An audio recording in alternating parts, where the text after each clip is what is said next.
Welcome everybody. Welcome to the Center for the Blue Economy speaker series. It is also in conjunction with the Environmental Justice and Sustainability speaker series. We're so pleased to have our two guests here from the Native Conservancy, and Jason will introduce them. But as is our tradition that the students have started for us, we like to start all of our lectures with a land acknowledgement. The Middlebury Institute of International Studies and the Center for the Blue Economy are physically located in Monterey, California, and that is the historic, the indigenous tribal area that was known as the Achasta.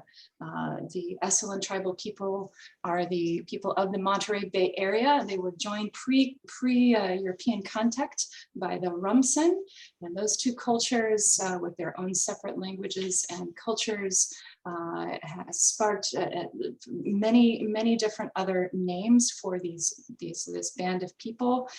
They were known as Esselen, Carmelento, Monterey Band, the Rumsen, the Chalon, the Ohlone, and the Costanoan.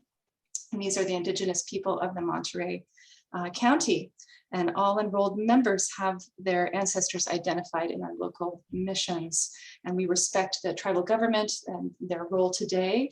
And our wish for the Esselen Nation is that they become once again federally recognized, and also that the building that is federally owned on Lighthouse Avenue in Pacific Grove, our little town here, that is up for auction to the highest bidder, will be given back to the Esselen as it is on their land. So thank you very much for joining us tonight. And Dr. Jason Skorse, the director of the Center for the Blue Economy, will introduce our speakers. Great, thanks, Rachel, and good to see you, Dune and Tesia. Dune, we haven't communicated much since our little lobbying for the ocean climate back in April, but Dune was on one of the teams that we were, lobbying and kind of informing the Biden administration as they were coming into office about our priorities for ocean climate stuff. Dune helped out with that, so much appreciated. And I thought it would be great to bring you in for a guest speaker because, the stuff you do is really kind of in the wheelhouse of what we're really trying to promote here, both in the program and the center. And so Dune is the president of Native Conservancy up in Alaska, doing a lot of regenerative kind of ocean farming and just kind of sustainable development, I would probably categorize it under. And Tesia is the director there for the kind of regenerative economy piece of this whole project. And really looking forward to hearing what's going on up there. And again, thanks so much for joining us. Thank you. Thanks. I'll just start by sharing our presentation. Yeah, thank you all for inviting Dune and I to share a bit about the work we do with Native Conservancy. Today we're going to share about our initiatives to advance Indigenous lifeways and regenerative ocean farming in Alaska. But before diving into our work, I would like our president and visionary, lifelong activist, Dune Lankard, to share about the history of the region and the people we serve. Sure. Well, hello, everyone. And we're absolutely honored to be invited to speak here and to share our coastal restoration work with you here at the Ocean and Coastal Resource Management Conference. I'm an Eyak Athabascan Native whose tribe inhabited the Copper River Delta here that you can see to the right of Cordova for the last 3,500 years. And I'm an Eagle Clan member. My Eyak name is Jamutsiki, which means a little bird that screams really loud and won't shut up. So Tesia, you're gonna just have to tell me when to be quiet down. My education and life experience has come from both the Copper River Delta and Prince William Sound that you see to the west of Cordova. And the Exxon Valdez oil spill happened 44 miles from Cordova at Bly Reef near Valdez. And thank God the oil spill went to the west and not to the east, so it didn't saturate Cordova or the Copper River Delta, but it went along 1,500 miles of coastline from Prince William Sound all the way down the Aleutian chain. And everything that we knew or grew up doing or fishing for was severely impacted by the Exxon Valdez oil spill. And for us that lived near Cordova, it was the Copper River Delta that was still pristine and thriving, and that allowed us to continue to survive after, our prices of salmon and seafoods just plummeted, or the cost of the value of our vessels and fishing permits, the price of all the different species of salmon just crashed. And for years, it took about 15 years to build that back up. And what we're witnessing is huge changes in Alaska. It started in 1964 with the Good Friday earthquake.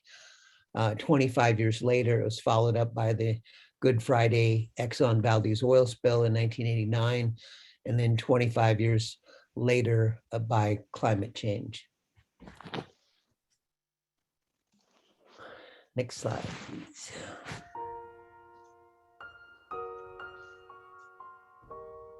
They tell you stories and you learn how to live from the land. So there's certain ways that the fish run, there's certain ways that the berries grow, there's certain places that the animals roam. And so you have to figure out those seasons of animals, just like the seasons of berries, to be able to figure out how to survive on the land. And so what happens is it starts teaching you. So you immediately either pick it up or you're going to perish.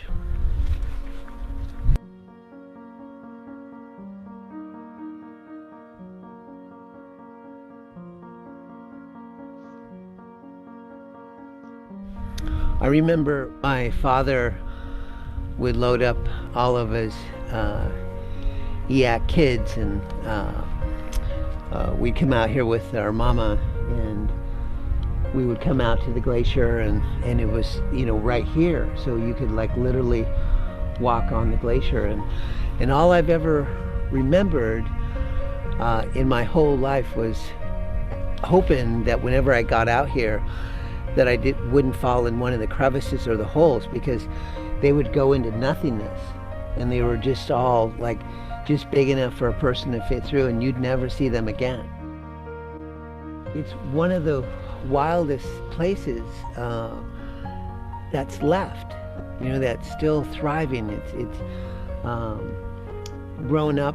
I remember going out to Childs and seeing miles from the $1 Million Bridge, and seeing these magnificent glaciers just dropping bergs from 400 feet high in the air.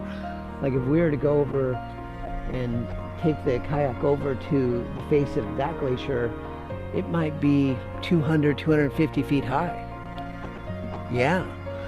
And the further it recedes, the higher it's going to be, and the bigger the lake, the bigger the bergs.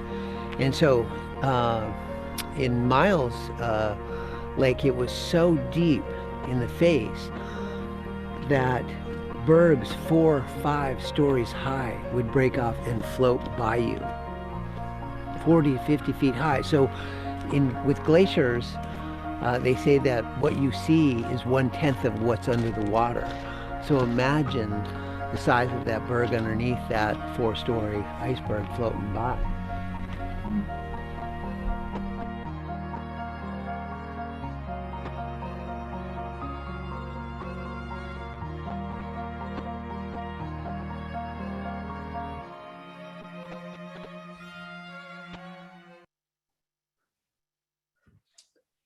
Yeah, I love all the colors of blue that you see from the glaciers and being out there, and it's certainly cold. But what we're witnessing in Alaska is melting sea ice, melting glaciers, and melting permafrost at unprecedented rates. And Alaska historically has been colder than most places. So climate change is hitting it harder than most places, and our communities as well.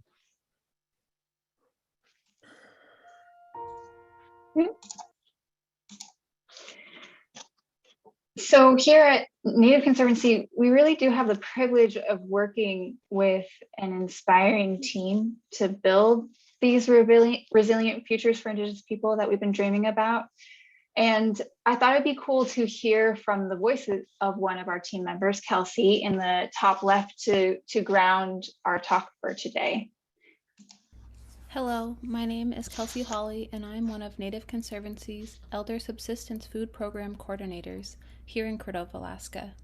This program is meant to keep the tie between generations strong through one of the only cultural traditions that has survived in this region, food. This land that we live and subsist on is what connects us to our culture. With so much of our culture now lost, this food is what keeps my Indigenous identity strong. The elders in this community are our living history. We have a desire to nourish our elders with the food that connects us to them and our ancestors before them. Kelp is one of those foods that keeps our bodies and culture thriving. It's a good intro. I think she does a wonderful job of tying the why behind the work that we're about to get into. Yeah, I love Kelsey. These words represent the three pillars of our Native Conservancy work. And we started the Native Conservancy in 2003 because we wanted to preserve as much as the wild salmon had as we possibly could, not only in the Copper River Delta, but in Prince William Sound. And we wanted to not have to sell the land in fee simple title in order to get conservation easements. And when the Exxon Valdez Oil Spill Trustee Council decided to help us protect our habitat, they demanded that each conservation deal had three different components. One, you had to sell 25% of your land in fee title. You had to sell 1/3 conservation easements and 1/3 development restrictions. And after saving 765,000 acres back then, we were able to pay Native peoples about $420 million to leave their trees standing, therefore protecting their subsistence and commercial fishing way of life. And had it been only conservation easements, we would have protected twice as much land for half as much money. And in the last 4 years, what has happened is normally we'd have a return of sockeye salmon on the Copper River to the tune of about 1 million to 2 million sockeyes a year. But 4 years ago, only 44,000 sockeye salmon came home. The following year, the ocean heated up to 76 degrees for 3 weeks, 20 feet below the surface. And literally millions of krill, mussels, wild kelp forests died. And that was followed by huge droughts that killed a lot of salmon and birds as well. The following year, only 85,000 sockeyes came home. And then this year, about 500,000 fish came home, which was good, but it was still 1/4 of what we would normally harvest. And that's why we decided to look at different solutions on how we could help restore the ocean while we could.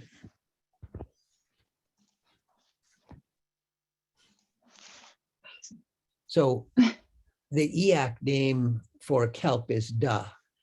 And, you know, that's what it says it all. The Native people want to grow kelp for 3 reasons, and in this order. 1, for restorative purposes of the ocean and mitigation, especially in the spill zone, where you still have a lot of lingering oil. Number 2 is that they want to grow a traditional food source like kelp and bivalves that they've had thousands of years of experience with. And number 3, it'll help tribes build a regenerative economy and build for resiliency during these climate changing times. And we do understand and know that, you know, there's a lot of tribes that are not going to want to grow kelp because, you know, they, or market kelp because, you know, they like to be able to subsist for it in the wild. But the wild kelp forests are starting to die across the planet because of ocean acidification and ocean warming. And what a lot of people don't realize is there's about 350 critters that make a living in that wild kelp forest. And so we feel that if we can help restore those wild kelp forests, or even by growing kelp in farms, that it'll give enormous habitat for critters that are impacted. And the other thing is that kelp can sequester carbon 5 to 20 times more than living terrestrial forests.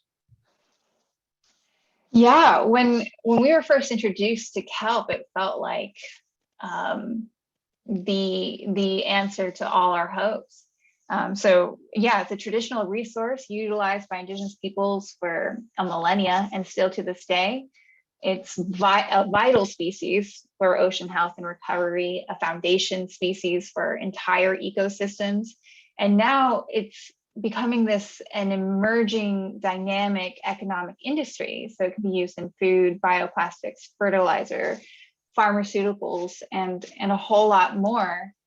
And so when we first got into the kelp world 2 years ago, a year and a half to 2 years ago, we had so much excitement that yes, this was the future, this was the answer. And almost immediately we encountered numerous barriers to even enter the industry, let alone succeed in it. So we developed this model, or this approach, of first proving that we can grow kelp, proving that we can do it sustainably, that we can do it well, and that we can, when we speak to growing kelp, we can speak to a place of experience. And we've done that.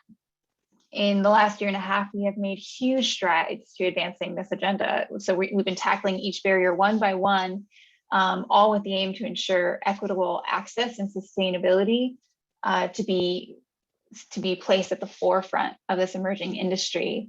And now we are moving into building Indigenous collective power.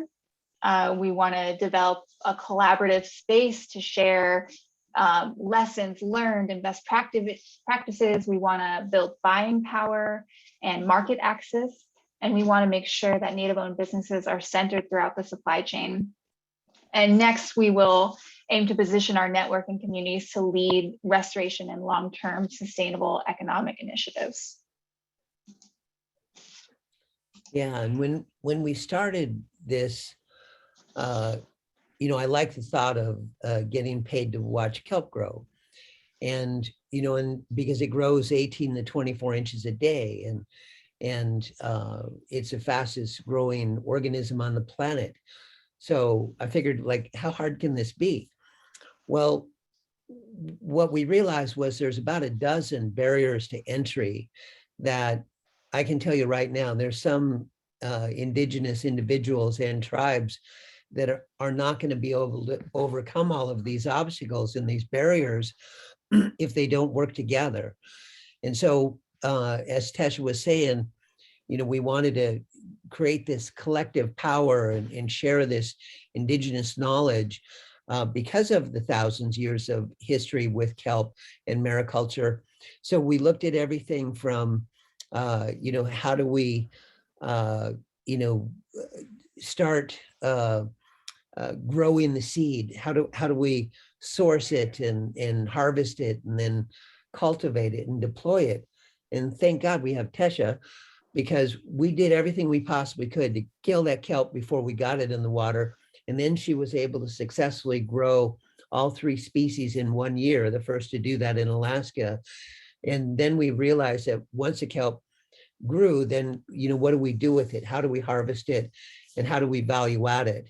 And then how do we, access the markets? And so it's everything from figured out how to process the kelp after you harvest it. How are you going to value add it? How are you going to get it to market? And then looking at different ways that you can train your farmers, train the trainers. What kind of vessels are you going to get? What kind of long-term, low-interest deferred loan payment programs are out there to help Indigenous farmers? And so we realized that we had to be proactive rather than reactive. And start a native kelp alliance that will be a 501c4 that can do a number of things, like figure out how to keep the kelp in the water longer so we can get more sequestration, how we can do actual carbon sinks and leave the kelp there forever. The other is how do we do programmatic permitting for restorative purposes and get 10 permits at a time instead of one, because of the time and the money that it costs just to get one. And then, there's everything from, how are you going to grow climate change resilient species for the future? So we're going to have our own laboratories. We're going to have to do our own research for final finished products and development of products. We want to figure out how we can build portable kelp nurseries like Tesia built in Seward with the Alutiiq Pride Marine Institute and the Chugach Regional Resources Commission. So indigenous tribes who live in remote areas can, get one of these 40-foot containers and basically grow and cultivate and deploy their own seed from their village sites. Yeah. So let's dive into some of these programs that you gave that awesome overview for. One here is dive training and some of the workshops we were holding this year. So as Dune mentioned, we really believe in training the trainer. We're not positioning ourselves to be experts in the field or to be the one that everyone has to lean on. What we really want to do is to share this knowledge with open arms, everything we've learned, all our failures and successes, so farmers can continue to share that knowledge and also own the information themselves. And we believe not in outsourcing, but insourcing, so training our team and investing in our people. And this is Logan here, who participated in this advanced scuba course we had this year, where he learned diving, species identification, soray collection, and scientific sampling. So on the top right is a picture of sugar kelp, and state of Alaska requires that all our farmed kelp have wild kelp parent stock. So every year we have to go out and find wild fertile kelp to use to propagate for our farms. So this is a soray patch, which is that dark spread you see, and that is collected and then sent to me at the nursery here, where we then induce an inoculation period and encourage those spores. So thousands of spores are released from that patch, and we encourage them to settle on these twine wrap spools. And then we keep it here in the nursery for 6 weeks before sending it to our farm and outplanting. So as Dune mentioned, this is our mobile kelp seed nursery, the first ever, which was Dune's innovative solution to address the seed sourcing bottleneck of the industry. So prior to this, there were only 2 kelp nurseries in Alaska, neither of which could support Prince William Sound farmers. We recognized early that this could be the pinch point that shuts out remote Native communities. In response to that, we built and deployed this mobile kelp seed nursery and laboratory that is completely self-sufficient, built in a 40-foot shipping container, and it can be deployed to any community so that they can own their own kelp seed production. And then after it's there for 6 weeks, it gets sent out to the farm. And that little twine is then unspooled over this grow line that you see in front of you. And then after 3 to 4 months, it becomes what you see here. So a point of pride, as you mentioned, is that Native Conservancy is the first to grow kelp in Prince William Sound. And in our first year, we grew 3 species at 7 locations, harvesting over 4,000 pounds. And this year, we're going to be tripling our production, including adding a commercial site. So this first year, they were all test sites. And the point of a test site is to evaluate the nutrient capacity of a region and determine if there is enough nutrient exchange to support a commercial site. In addition to that, we also use these sites to test species-specific array designs and also refine our processes for deploying, outplanting, and harvesting. And after this 1 year alone, or 1.5 years of growing kelp, we are much more confident in advising future farmers not only how to get in the water, but most importantly, where. And our focus now is processing, value adding, and marketing, and ensuring that there are reliable buyers in addition to subsistence production, and also really aiming to ensure that the profits stay local, that we're not just creating a lot of kelp and it's sold really cheaply to then be value added somewhere else, but we have a full processing line right in our communities. And as Dune mentioned, restoration is at the forefront of our mission. So we also center these end state solutions. We're really looking at the environmental value of products we create, such as fertilizer. So in addition to taking carbon out of the water, we can then put it into soil, or animal feed, which there's some early studies that show animal feed for pig with seaweed fed to pigs can reduce methane output. So looking at the whole supply chain to make sure that it's really regenerative at every stage. Yeah. And this slide is about the Tesia Alliance, which is kelp. Tesia is salmon, and the Tesia Cooperative for developing indigenous mariculture and fisheries. And so what we realize that is happening right now is this kelp and mariculture movement across not only Alaska, but America and around the world is actually a modern day land claims on the ocean, where indigenous peoples are going to be displaced and disenfranchised if they don't figure out how to organize and align their efforts in order to preserve their inherent rights.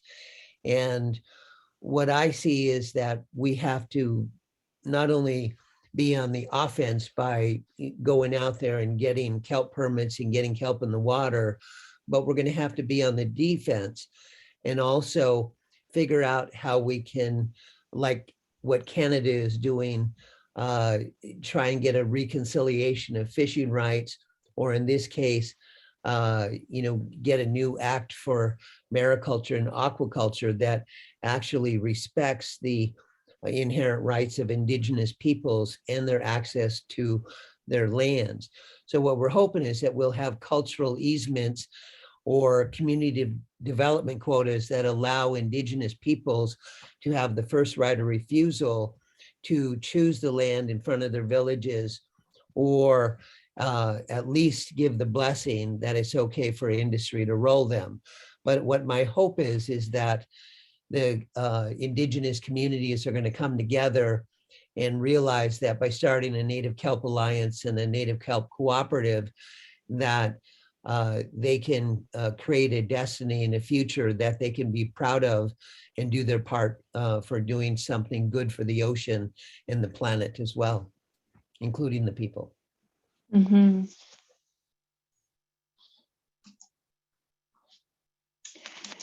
So in the next few slides, I would like to introduce some of the research we are participating in.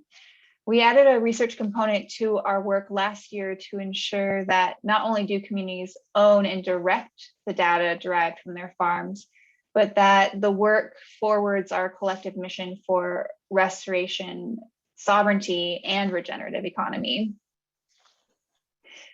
This is right after harvest of sugar kelp at one of our test sites, and we're inspecting it for quality and biofouling. So the first that we're looking at, as Dune mentioned earlier, is carbon removal and sequestration capacity.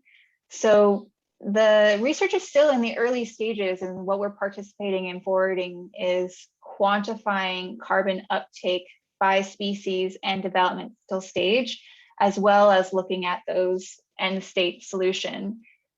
So we really want to understand how much carbon is being uptaken by a farm. In addition to that, we're looking at, so kelp degrades from the tip to the stipe, and that degradation will then sink to the seafloor. and have a sequestration value there as well. So we're looking at that as well. And then also trying to forward some of the deep sea sinks and sequestration activities that are happening that are very exciting and innovative. But like Dune mentioned with the alliances, we will need some policy changes to allow for that to happen on a larger scale and at a scale we would like it to happen. And you're right that those bulbs on the bull kelp are at the top. They are, yes, that's right. In addition to that, we are looking at or forwarding research regarding ocean acidification in kelp. Twofold. One is looking at OA's impact on kelp, especially at its early developmental stages, so we can get an idea of what's coming and the future impacts that we'll be seeing on these wild kelp beds. And then the second, even more exciting, is the capacity of kelp farms to potentially mitigate OA regionally. And so that work is being done in partnership with the Lutic Pride Marine Institute in Seward, as well as other science partners. And we are also looking at habitat creation. So the herring used to be a huge industry. Dune, how big was the herring pounding industry in Prince William Sound before the spill? Just the annual return of Pacific herring to Prince William Sound in 1988 and before was 200,000 ton a year. And after the Exxon spill, it dwindled down to as low as 4,000 ton. And last year, 20,000 ton came home to spawn, which was great.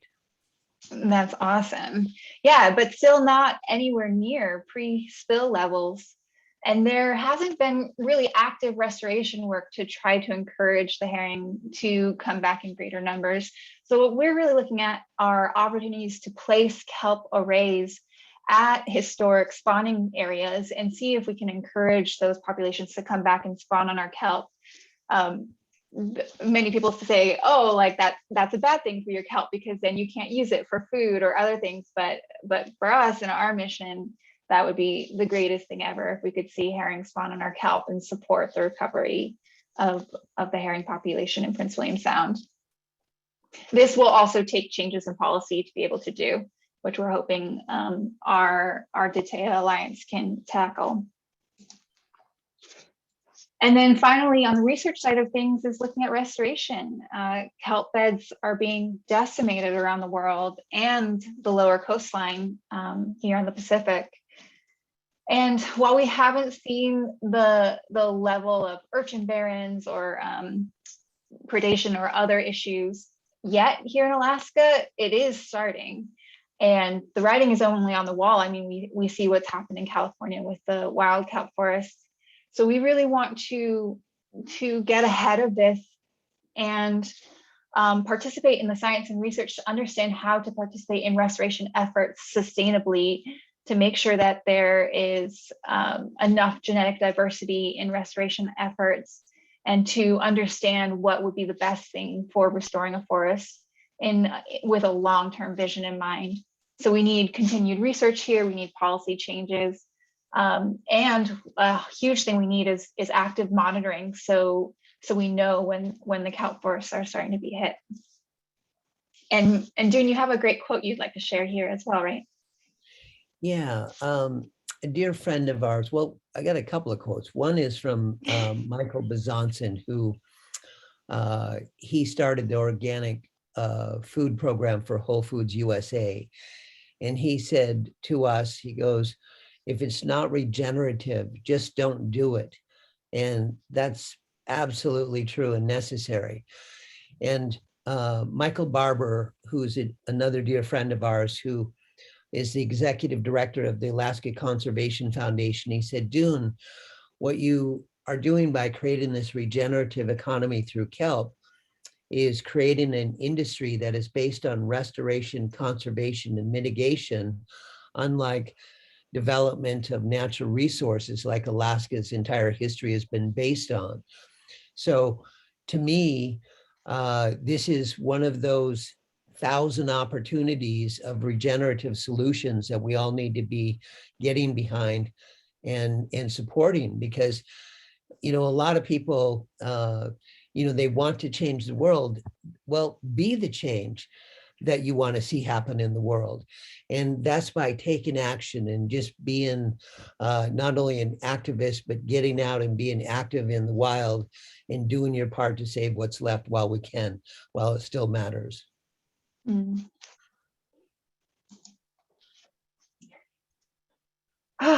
Yeah, we've it's amazing how much we've accomplished in just these last 2 years, and it makes me believe anything is possible. That we can really achieve the dreams we have laid out ahead of us. My dream is really for this to be a huge, vibrant industry, economic industry, definitely, but one that follows the leadership and centers Native communities and focuses on restoration, sovereignty, subsistence, and regenerative economy in that order. I would love to turn the tables on what an economic industry means or could look like, and I really think that kelp is the place to do it. Kelp does nothing but give. It gives to the ocean. It gives to us, and I think it's an absolute privilege to work with kelp and to work with Dune at the Native Conservancy doing this work. Yeah, and I would just like to end this with, it is going to take a lot of hard work, and you have to dream big in order to really create the change that we need to see happen for our planet, because things don't look good out there, folks. I've been traveling around the world, and I've been seeing what's happening. You see a lot of it on the news, and so we have to be a part of the future. We have to be a part of solutions that make sense for the ocean, for the air, for the land, and for the people. And I know on a personal level, growing up in Prince William Sound, I remember when some of those 200,000 ton of herring would surface at nighttime, and they would gulp in the fresh air in the moonlight. And they literally look like silver dollars on top of the water surface. And to imagine that they were gulping oil and dying at rates that would harm the run for the last 32 years. What a lot of people don't understand is that the herring was half of our annual income for that 1 month of April. And so if we can figure out how to grow these kelp farms and convince the herring to spawn on them where they're spawning in cooler, colder, cleaner waters rather than in the intertidal zone where there's still oil seepage, what's going to happen is we'll have a better herring spawn, and hopefully they'll rid themselves of this disease, and then they'll recover. Because if the herring recover, the 27 most heavily impacted species from the Exxon Valdez oil spill will also recover, and therefore we'll live happily ever after. And so we're thrilled to be a part of your conference, and we want to encourage co-opetition in this industry, and because the more that we can carpet the ocean with kelp, the better chance we have for the land and the air and the water to restore itself. So thank you. Thank you all. Yeah, thank you both. That was definitely inspiring. The old tagline for the institute that we're at was "Be the Solution," and I always loved it. And they changed it, but I thought that was the right one, and it's kind of definitely aligned with your wisdom there. I had a real quick question before maybe we open it up. I was really interested in what you were saying, Dune, about the tension between kind of the commercialization of kind of aquaculture and kelp and indigenous rights, and how, that you're really making the point that the indigenous groups really have to be forward looking to claim their rights. And I wanted to understand better the tension between some of the commercial interests and the indigenous rights for these resources. If you could maybe elaborate on that a little bit. Sure. As a commercial fisherman, we've been owned by the seafood mafia, or the bigs, as we call them, the processors, the canneries, the hatcheries, for about 150 years. And what we see in kelp and mariculture is that it has the opportunity to help restore the ocean, at least create the habitat for all the different species that make a living in the kelp. But what will happen is it'll also relocalize lost fishing jobs in the communities and bring our women and children back home, and the men will follow. And what'll happen is we'll be able to build regenerative, sustainable economies based on thousands of years of history right in our backyards. And so I feel it's important that Indigenous peoples have the opportunity to permit, because right now we have the bigs going after mega farms, 1,000-acre farms. And do you think that they're going to give half of those revenues to the Native peoples? What we're going to be lucky is we're going to be lucky to get jobs to plant their kelp, to harvest their kelp, to process their kelp. We're certainly not going to be owners or people that are figuring out how to create finished products out in the marketplace. So what we're hoping is that industry and government will recognize Indigenous people's intrinsic ties to the land and respect and honor that, and let us be the original, like we were, the original guardians and stewards of the land. Let us be that again to help restore the ocean, which will also restore the land and the air. Great. Well, as you kind of are moving forward with that, that work, please keep us abreast of it. We'd love to support that, and because I think that's absolutely the way to go. Oh, yeah. So thank you for that. Advocates for you. We would love to be advocates and mobilize our community on anything like that we can help with. Thank you. Thank you. So I think with that, we'll open it up. I see, I don't know if I'm pronouncing your name, Chiara, and please.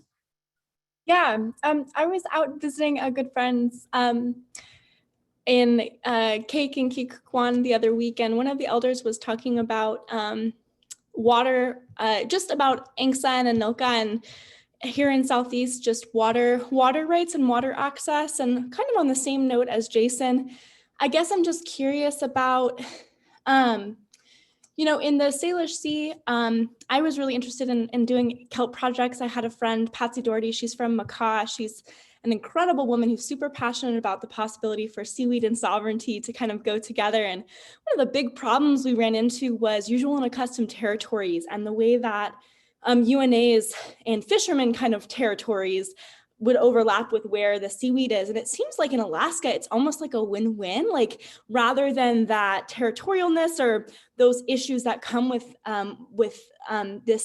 this vision down there, it seems like up here, it could actually really help establish or reestablish right and title to waterways. And I guess I'm just curious about, it's so cool following, the herring protectors and the work happening to protect herring and Sitka. It seems like there's so much dialogue too about sovereignty there and how herring are so linked to sovereignty. Anyways, I guess I'm rambling a little bit, but I guess my question, it's all so connected and so beautiful. But I guess my question is, can you speak a little bit more to that jurisdictional piece and how kelp specifically could help with some of these jurisdictional pieces and in terms of tribal management of waterways? Sure. A good example is when Biden, in his first week of office, signed the 30 by 30 law into place. Well, a lot of folks in Alaska believe that since 35% of the lands are federally protected under ANILCA, therefore there should be a no more clause, no more protection of federal protections of land. And certainly the native corporations who own 44 million acres of the state, they don't want to see one single acre permanently protected from unsustainable development. And so when you think about what mariculture and especially kelp can do for ocean farming, is by this being a modern day land claims, any tribe that is unrecognized or fighting for their inherent rights or even right of existence, when they make a application and they get a farm, then it'll lead to tribal recognition, it'll lead to a land claims, and it'll lead to building a regenerative and sustainable economy that makes sense for these times. And so my feeling is that if tribes, not only in Alaska, but in America and around the world, work together, that industry won't be the ones that are greenwashing everything, saying that they're the new protectors and they're the ones that are helping save the ocean, because they're the ones who helped get us into this situation. And the native peoples are the ones who, they're just trying to be good stewards, and they've never been able to get any piece of the pie on any level for any sustainable economy. And I believe that if anyone should be helping restore, conserve, or do their part to create regenerative economies, it should be the native peoples on their ancestral homelands. And I think that there's going to be tribes stepping up all over the world that are going to realize that they're going to have to look at these different regenerative solutions and be part of them if they're really going to make a difference for our planet and for all the people who want to live on the planet. Great. Well, thank you for that. Let's move on here to Luba. You're up next.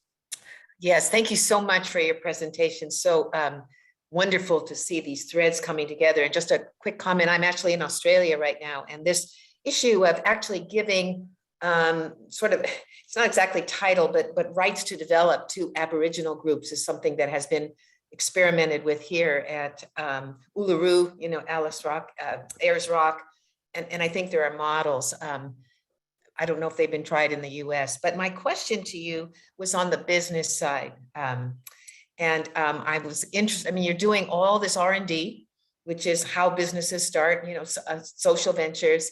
You're talking about commercialization, and that's such a huge step. And I'm just wondering what your initial thoughts are about the business model.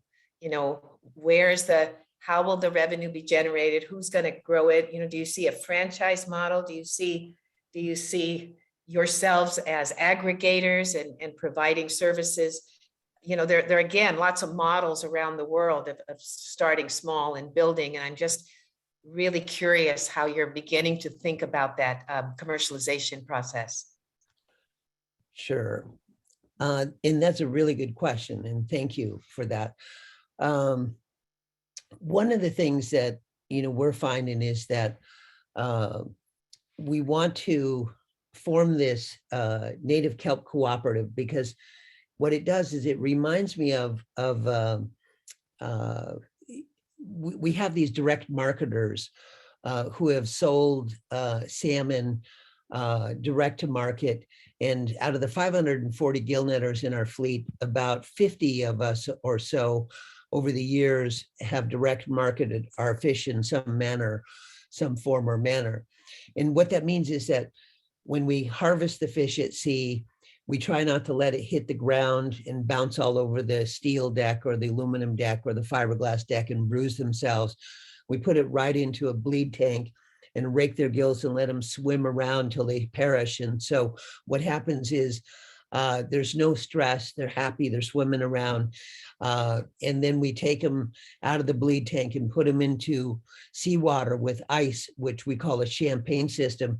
And it brings their temperature down to like 33, 34 degrees. And we keep it at that until we deliver that fish. So it's in the highest possible quality form it probably can be. And then we head and gut that fish, and then we turn around and we compete against the same fishermen that are doing the same thing. And so it becomes a race to the bottom because we're fighting for the same marketplace.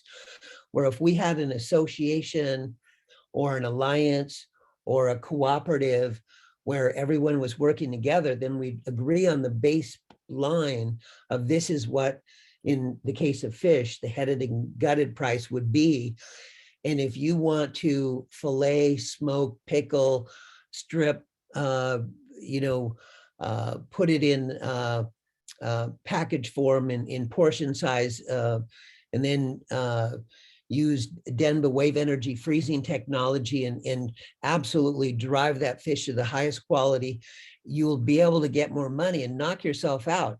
But as long as you have a cooperative and some sort of an association and you agree on the bottom line, then you're going to have a healthy competition and not directly competing against each other, because that's what's going to happen. If everyone is growing kelp around the world, which they are, then real soon here, they're going to be running into market problems. One of the things we'd like to see happen too is we want to see an indigenous brand. We want to figure out how, because they're not principles, but our premiums are a little different. Like if you buy the kelp from us, what you're doing is you're buying into a new way to live on the planet.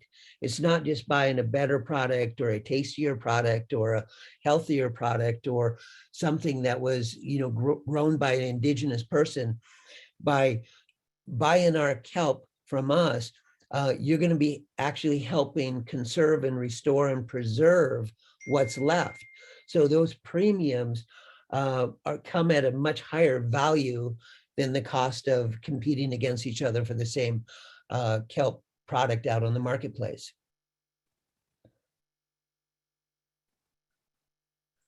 Yeah, thank you for that. And I look forward to seeing where we can buy some of your kelp products down in the lower 48 when it's available.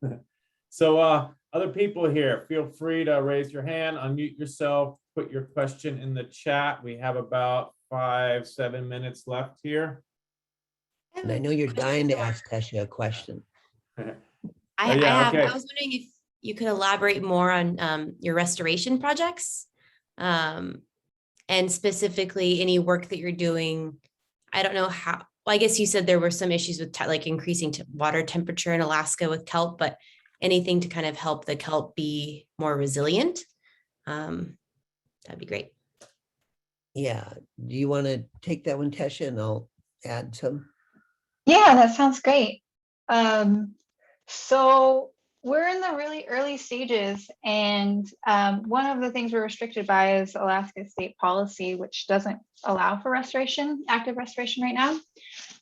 So we're focusing, we're going to be turning to that momentarily, but in the data and the research we're participating in is looking first to make sure that we have a viable model to cultivate wild kelp parent stock in a sustainable way, and then use it for restoration, because there's definitely a concern that if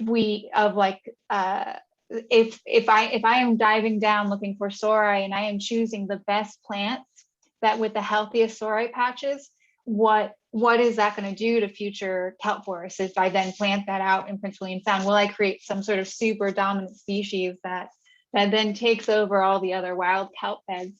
So right now, that's what we have to understand. We have to understand how kelp reproduces. So we're working with NOAA to collect tissue samples of all our parent stock, and then they can do genetic sampling there. And then at harvest time, we'll take another set of samples from our harvest sites to understand how those 50 parent plants reproduce on a farm site. And that could lead to the basis of restoration work. And from there, then in our nursery, we could cultivate.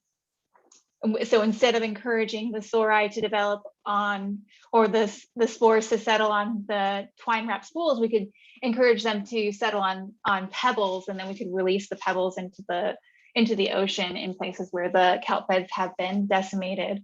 But in addition to that, we've been talking with some researchers who really want to look into taking kelp that's thriving in warmer waters and seeing if there's a way to introduce that or to learn from those plants and to mitigate the warming waters here. But that research is farther away.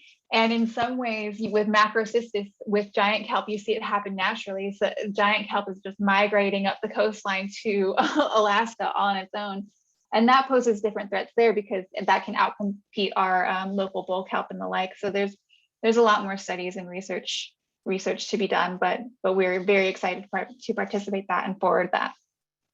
Yeah, and we're hoping that through this Native Kelp Alliance, this 501c4, that we can figure out how to keep the kelp in the water longer and do carbon sinks. So the reason they say that kelp can sequester carbon 5 to 20 times more than living terrestrial forests is because we have to take it out of the water by law in the spring. But what if we could do carbon sinks and leave it in? Then the carbon sequestration number goes even higher. And so we just feel that there's some laws that shouldn't apply for restoration.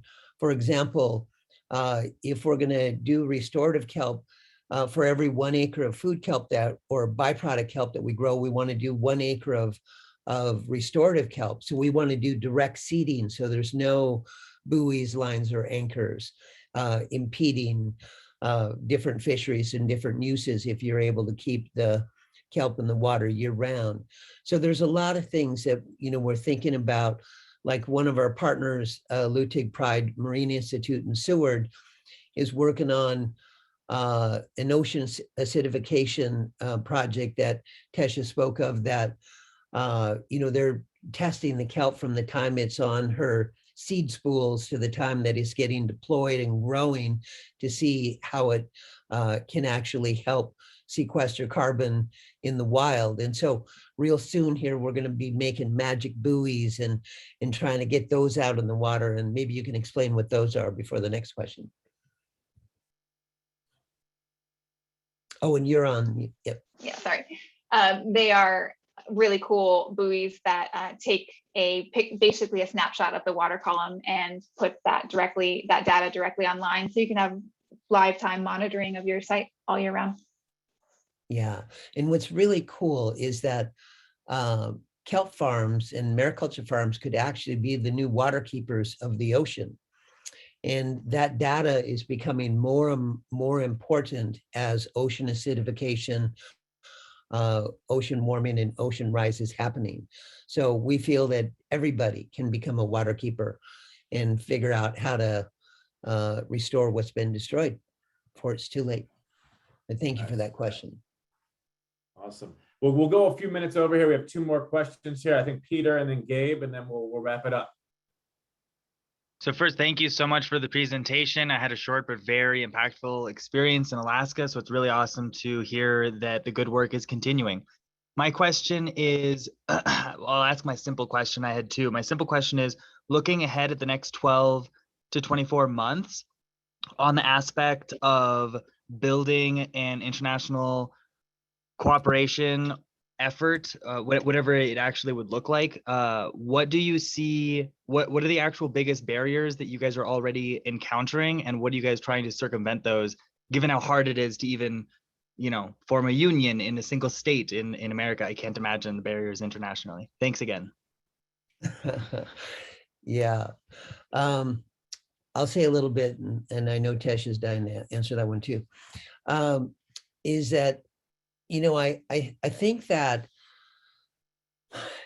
laws right now that are written for kelp and mariculture, specifically kelp, isn't encompassing enough or thoughtful enough on because there's not enough known about the resource and its brilliance and magnificence and what it can actually do for our oceans.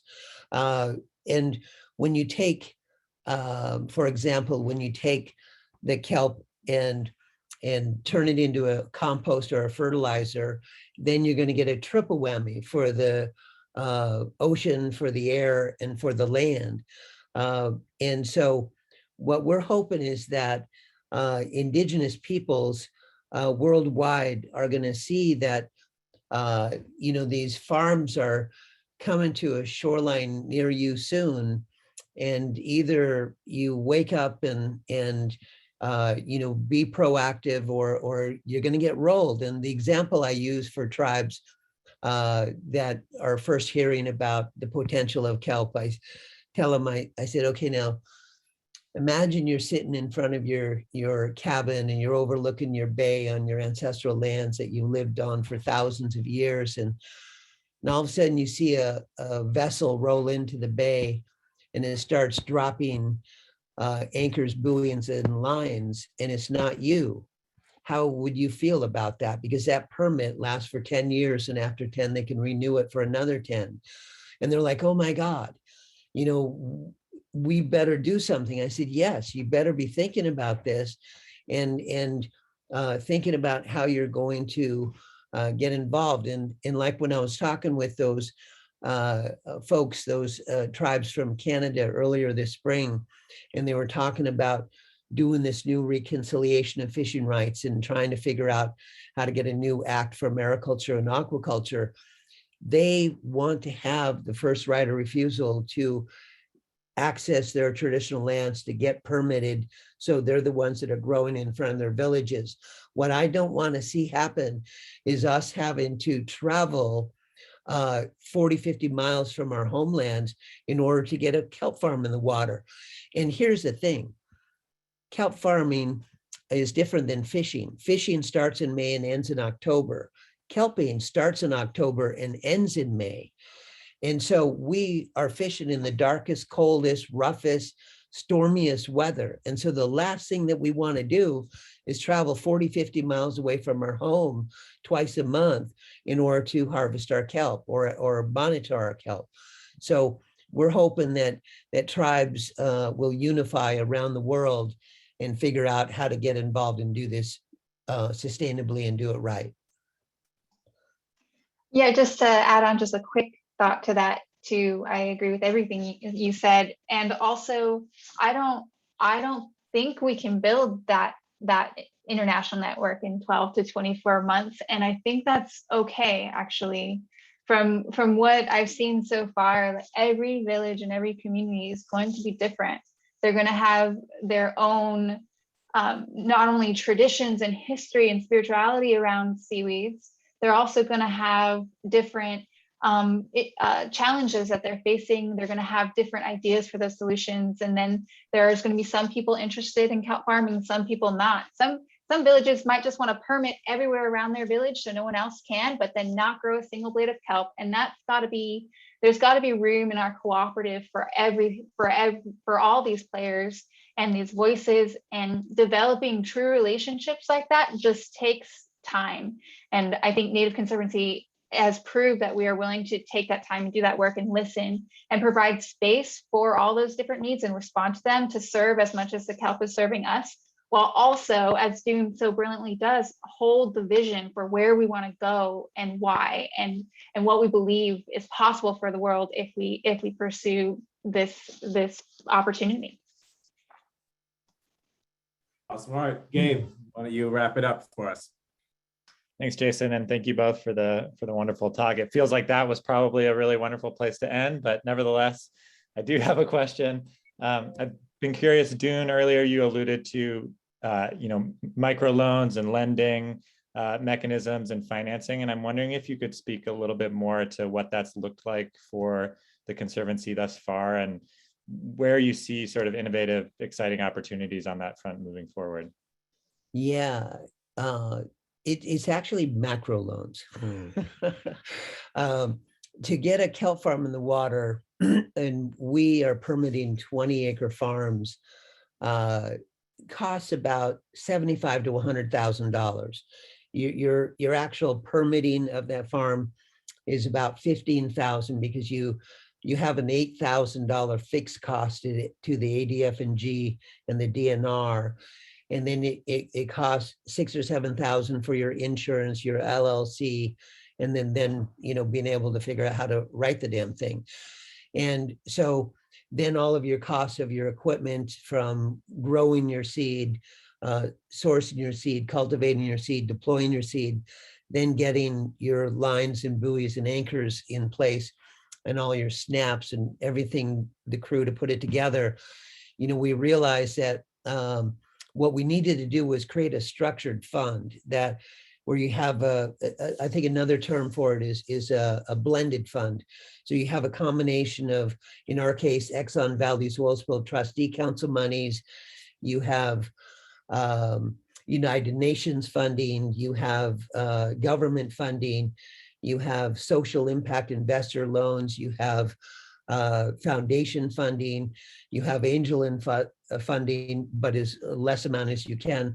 And then you have, different farmers just, having access to boats or money or gear that they can reuse.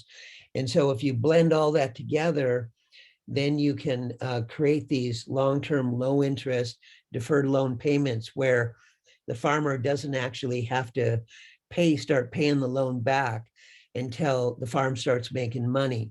And what we found is that could be 2 to 3 years after you get everything growing, you figure it out, you figure out how you're going to process, you figure out how you're going to harvest and market it, and then and be able to process and value add it and get it to the point where it's a finished form product. Because what we've found, at least in our initial research, is that if you do each one of those things individually, you're probably going to break even. Like the growing is going to break even. Your processing is going to break even. Your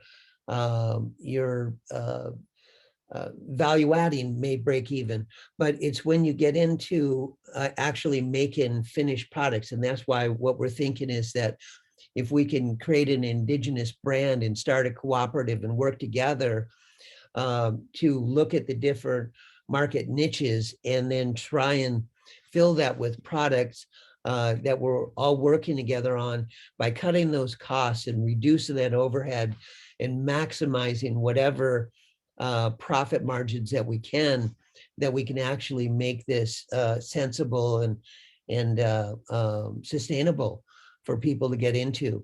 But for our purposes, at least from the 36 tribes that we've been working with, again, they're interested in getting in for restorative purposes first, feeding their people a traditional food source second, and building a regenerative economy last. So we're learning at light speed, and our learning curve is straight up.